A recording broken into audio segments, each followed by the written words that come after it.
Welcome all of you.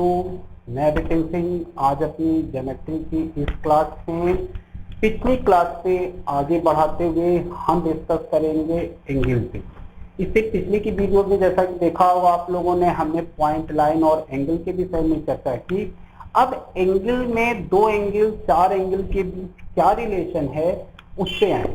सबसे पहले जैसे हमने भी रखा है तिरछाभिमुख कोण या वर्टिकल अपोजिट एंगल। अगर पिछले जैसे कोणों के विषय में आपको क्लियर रहा होगा तो ये तिरछाभिमुख कोण या वर्टिकल अपोजिट एंगल क्या है वो बड़े आराम से आप समझेंगे। जैसे हमने एक तिरछाभिमुख कोण के लिए एक लाइन देखी, जैसे हमने देखी थी, और एक लाइन हमने देखी। तो हमने इनका जैसे नाम दे दिया, नाम ये दे दिया कि हमने कहा ए और बी एक लाइन है, ए और ये। इसी तरह से सी और डी एक दूसरी लाइन है। ठीक, अब इन दो लाइन जब बिंदु मान लिया ये पी पॉइंट है, पी पे मिले, तो अगर बिंदु पी पे मिलते हैं तो यहाँ पे देखिए चार एंगल बनते हैं। यानी कि अगर दो लाइनें एक दूसरे को बिंदु पी पर काटें तो जो वहां कोण बनेगा वो चार होगा उनकी संख्या, और उनको हम दिखा दें। जैसे मान लीजिए देखिए एक नंबर ये डाल दिया और ये मान लीजिए 3 नंबर, और इसके अलावा जैसे मान लीजिए दो कोण और अगर हम इसको ड्रा करते हैं ऐसे आपकी सुविधा के लिए, इसको नाम दो और इसका नाम चार, तो ये चार एंगल बने। अब इन चार एंगल में आपस में रिलेशन क्या होगा यहीं पे हम सीखेंगे कि तिरछाभिमुख कोण क्या है। इससे पहले की वीडियो में जैसे हमने संलग्न कोण के विषय में चर्चा की थी और रेखीय युग्म लीनियर पेयर के विषय में हमने देखा था।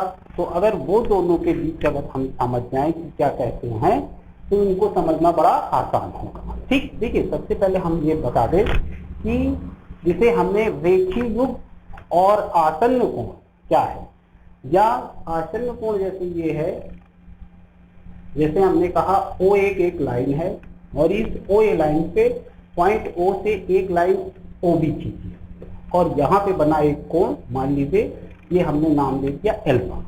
ठीक, अब एल्फा नाम दिया तो इस एल्फा कोण का जो शीर्ष है वो ओ है और एल्फा कोण जो है ओ ए और ओ बी से बना। अच्छा, मगर यहीं पे अगर एक लाइन हम और ऐसे खींच दें, जैसे ओ सी इसका नाम दे, तो एक एंगल और बन गया बीटा, और अल्फा और बीटा यहाँ दो एंगल बने, और अल्फा और बीटा जो दो एंगल बने उन दोनों एंगल का शीर्ष हेड जो है ओ है। यानी अल्फा का एंगल अल्फा का भी हेड ए है, ओ है, और एंगल बी का भी हेड क्या है, ओ है। यानी दोनों के हेड क्या हैं, एक ही हैं, और इन दोनों में एक ओ बी जो लाइन है वो दोनों कॉमन या उभयनिष्ठ है। तो ऐसे दो कोण जिनका शीर्ष एक हो और जिनमें एक भुजा कॉमन हो, तो ऐसे ही दोनों कोणों को हम क्या कहते हैं, तो हम उसको कहेंगे आसन्न कोण। ठीक, मगर अब ऐसे दो कोण मान लीजिए जैसे कि ये ओ एक लाइन है, ठीक, और एक हमने ओ बी लाइन और ओ सी खींची। अब इस यहाँ पे देखिए दो कोण बन रहा है, एक अल्फा कोण ये और एक बीटा कोण, मगर ये देखिए अल्फा बीटा कोण दोनों जैसे ये बने वो तो हैं, ठीक, मगर यहाँ पे इन दोनों का शीर्ष देखिए ओ है और इन दोनों का एक भुजा ओ भी कॉमन है। जैसे यहाँ शीर्ष था ओ भी कॉमन था, मगर अब की इन दोनों कोणों का जो सम है वो 180 डिग्री है, 180 डिग्री। तो ऐसे यानी अल्फा प्लस बीटा ऐसे दो कोण जिनका हेड एक हो कॉमन और जिनमें एक लाइन भी कॉमन हो, तो ऐसे ही कोणों को हम लीनियर पेयर कहते हैं। कैसा कोण कहेंगे, लीनियर पेयर। अच्छा, अब लीनियर पेयर समझ में आ गया होगा। रैखिक युग्म यानी ऐसे जोड़े वाले कोण जिनका एक शीर्ष जो है कॉमन हो और एक भुजा कॉमन हो और उन दोनों का योग कितना हो, 180। तो अब यहाँ पे हमको ये दिखाना है कि ये तिरछाभिमुख कोण क्या है। तो इन चार कोणों में जिनका नाम 1 2 3 4 दे दिया गया है, इन्हीं में तिरछाभिमुख कोण वो कोण होते हैं जो आपस में लीनियर पेयर ना हो, रेखीय युग्म ना हो। रेखीय युग्म का मतलब यहाँ पे ये समझिएगा कि देखिए इसको हटाएं तो क्लियर हो जाए। अब देखिएगा यहाँ पे आप समझिए कि ये 1 नंबर और 4 नंबर जो हैं रैखिक युग्म है, लीनियर पेयर है, यानी इन दोनों का सम कितना है 180। तो ये शीर्षाभिमुख नहीं है। इसमें से ऐसा दो आपको एंगल लेना है जिनका जो सम है 180 ना हो, यानी जो लीनियर पेयर ना हो। तो यहाँ पे देखिएगा, अगर हम देखेंगे एंगल 1 और एंगल 4 ये हमारे क्या है लीनियर पेयर है। क्या है लीनियर पेयर, रैखिक युग्म। इसी तरह एंगल 1 और एंगल 2 भी लीनियर पेयर हो जाएंगे 180, ये भी शीर्षाभिमुख नहीं है। 2 और 3 एंगल 2 और एंगल 3 ये भी लीनियर पेयर हो जाएंगे, और 3 और 4 ये भी लीनियर पेयर। तो ये जो है जो ये लिखा ये लीनियर पेयर नहीं, ये लीनियर पेयर है। तो जब लीनियर पेयर है तो शीर्षाभिमुख क्या होंगे, तो आप कहेंगे ऐसे दो कोण जो लीनियर पेयर नहीं है। जैसे क्या ये 2 और 4 क्या है शीर्षाभिमुख कोण है, अपोजिट। क्या लिखा है वर्टिकल अपोजिट एंगल। इसी तरह 1 और 3 क्या हो जाएंगे शीर्षाभिमुख कोण। तो हम कहेंगे एंगल 2 और एंगल 4 क्या है, हम कह देंगे वर्टिकल, ठीक, अपोजिट। इसी तरह एंगल 1 और एंगल 3 भी क्या हो जाएंगे शीर्षाभिमुख कोण। यानी अब ये क्लियर हो गया होगा कि अगर दो लाइन एक दूसरे को किसी बिंदु पर काटती हो, बिंदु मान लिया ये P था, तो एक दूसरे के सामने जो कोण बनते हैं वो क्या कहलाते हैं शीर्षाभिमुख कोण। और ये दोनों को आपस में सामने आमने के बराबर, यानी कि एंगल 1 बराबर एंगल 3 और एंगल 2 बराबर एंगल 4, और यही शीर्षाभिमुख कोण। ठीक, तो इतना क्लियर हो गया कि शीर्षाभिमुख कोण क्या है। क्यों, क्योंकि अब इसको ध्यान से रखिएगा, इससे क्वेश्चन आगे हम लोग करेंगे। अधिकतर ज्योमेट्री के क्वेश्चन अगर इन सब छोटी छोटी चीज को आप ध्यान में रखे हैं तो आगे चल के बड़ा आपको फायदा देगी। ठीक, तो आगे चलिए दो समांतर रेखाओं के अंत और वाह क्षेत्र क्या है वो भी देख लें आप।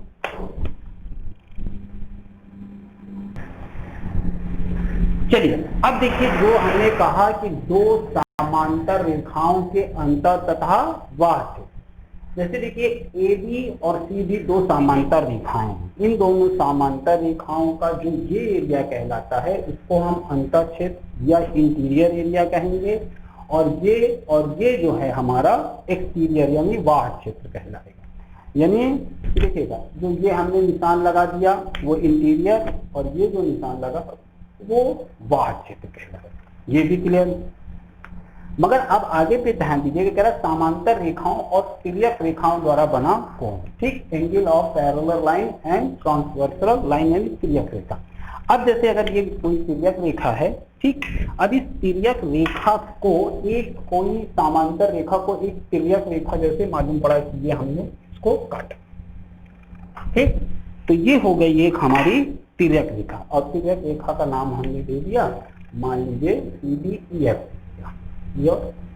और इसमें AB को P पे और CD को Q पर जो है को इंटरसेक्ट या काटा, इसमें P पे और Q पे। अब यहाँ पे थोड़ा सा ध्यान दीजिएगा क्योंकि ये आगे की बहुत महत्वपूर्ण होने जा रहा है कि अगर किसी समांतर रेखा को, ठीक, किसी दो समांतर रेखाओं को एक तिर्यक रेखा काटती है, तो देखिए यहाँ पे भी जैसे सिर्फ आप इतने हिस्से को देखें, तो जैसे हम लोगों ने शीर्षाभिमुख कोण देखा था, ये ऐसे कि दो रेखाएं हैं एक दूसरे को, अगर एक को छुपा दें CD को छुपा दें तो AB और EF देखिए यही शीर्षाभिमुख यानी इस तरह का कोण बना रही है।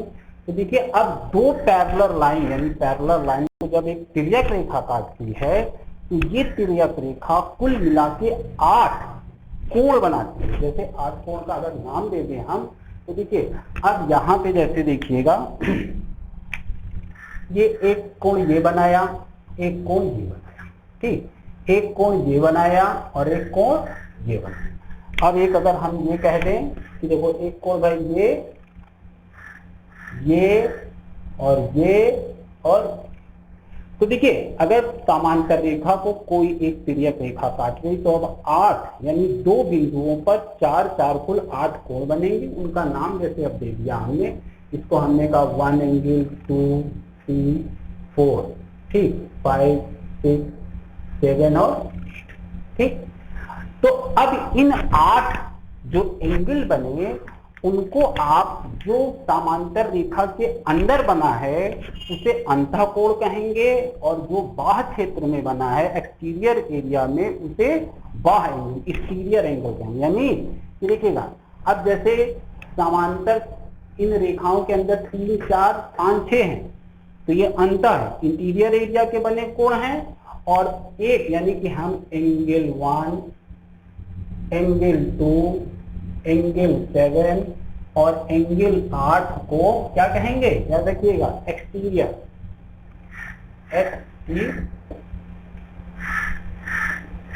एंगल या इसको कह दें, और एंगल याद रखिएगा, एंगल 3, एंगल 4, एंगल 6 और एंगल 5 को हम अंदर इंटीरियर एरिया के कहेंगे, क्या कहेंगे,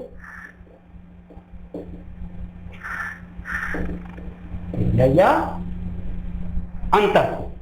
तो यानी अब ये समझिएगा कि हमें जो 4 कोण मिले, 4 अंतर क्षेत्र के और 4 बाह्य क्षेत्र के, जो पैरेलल लाइन के अंदर है वो 3 4 5 6 और 1 2 और 7 8, यानी कि ये हमारे क्या है, बाह्य क्षेत्र के कोण हैं और ये अंतर क्षेत्र के। अब इन्हीं 8 कोणों में एक रिलेशन बैठता है जिसको आपको ध्यान देना होगा। ये एग्जाम में यही पूछा जाता है, जैसे कि आपने सुना होगा संगत कोण, एकांतर कोण, ठीक है, और बाह्य एकांतर कोण, संगत कोण। तो उसी पे अब हम डिस्कस करेंगे कि इसमें संगत कोण क्या है, करस्पॉन्डिंग जिसे कहें, ठीक है। अब इसी के बाद हम अंत वाला क्षेत्र का एकांतर कोण क्या होता है, अब उस चीज से डिस्कस, ये क्योंकि इसी से सवाल आते हैं और काफी सवाल रहेंगे और इनको एक बार ध्यान से आपको समझना पड़ेगा कि बनेगा, ठीक। तो चलिए अब इसलिए समझेंगे हम इसको दूसरे फिगर में थोड़ा सा बड़ी बना दें कि जिससे देखने और समझने में आपको सहूलियत, ठीक। तो चलिए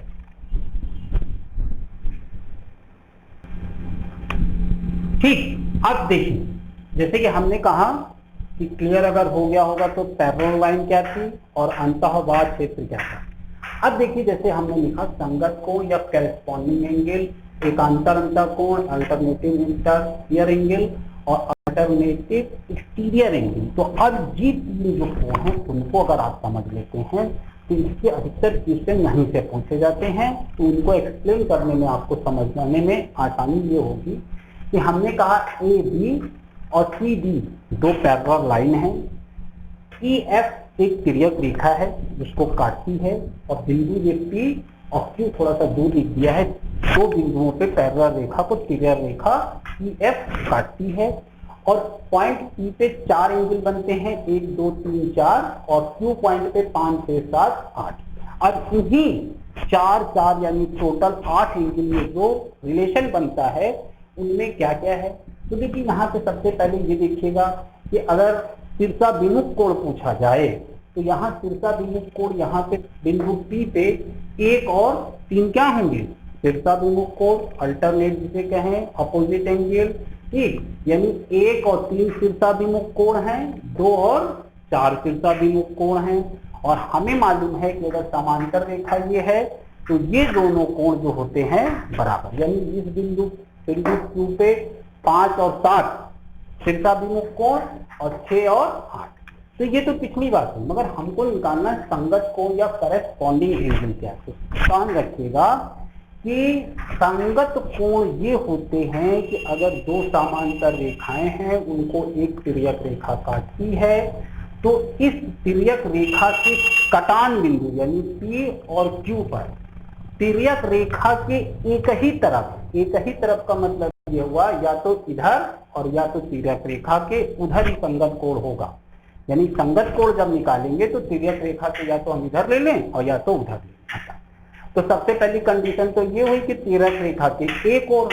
अब दूसरी चीज ये हुई कि अब इस बिंदु पर और इस बिंदु पे यानी पॉइंट P और पॉइंट P पे Q पे ही संगत कोण होंगे, और रेखा के इधर यानी कि 1 4 5 8 या फिर 2 3 6 7। तो यहाँ पे अगर संगत कोण की बात होगी तो हम लिखेंगे संगत कोण कौन कौन से होंगे? अब ध्यान रखिएगा, इस बिंदु पे यानी इस शीर्ष पे शीर्ष P है और शीर्ष Q है, तो शीर्ष P पे एक इस शीर्ष का हम एक बाहर का कोण अगर लेते हैं तो इस शीर्ष के अंदर का कोण लेंगे। इस शीर्ष का बाहर का कोण क्या है? एंगल 1। तो अब इस शीर्ष का हम अंदर का, अब 8 नहीं लेंगे, 5 लेंगे, तो हम लेंगे शीर्ष के एंगल 1। तो 1 और 5 जो है ये संगत कोण कहलाएंगे। अब इस एंगल का अगर हम अंदर का कोण 4 लिए, एंगल कितना? 4, तो यहां एंगल क्या लेंगे? 8। तो ध्यान रखिएगा कि देखिए ये दोनों चारों कोण तिर्यक रेखा के एक ही ओर हैं, तिर्यक रेखा के एक ही ओर हैं, और इस शीर्ष पे एक बाहर का है तो ये 5 अंदर का, ये 4 अंदर का है तो 8 बाहर का। या अब तिर्यक रेखा के हम दूसरी तरफ चले जाएं, तो तिर्यक रेखा के अगर दूसरी तरफ जाएंगे तो बिंदु P पे अगर हम 2 नंबर का कोण लेंगे, 2 नंबर का बाहर का है, तो इस बिंदु पे 6 नंबर का लेंगे तो हम कहेंगे angle 2 is equal to angle 6। ये दोनों बराबर होंगे, ध्यान रखिएगा, संगत कोण। तो 2 और 6 जो है संगत कोण कहलाएंगे।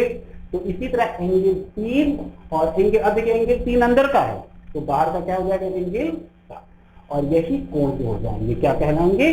संगत कोण। फिर से समझ लीजिए कि संगत कोण क्या है कि समांतर रेखा को अगर कोई तिर्यक रेखा काटे तो तिर्यक रेखा के एक ही ओर का मतलब चाहे तो इधर और चाहे तो इधर, ठीक पहले तो ये लिया, और शीर्ष P पर और शीर्ष Q पर अगर इस शीर्ष का एक बाहर का लेंगे तो इधर अंदर का, इधर अंदर का लिया तो इधर बाहर का, यही कोण हमारे क्या कहलाएंगे?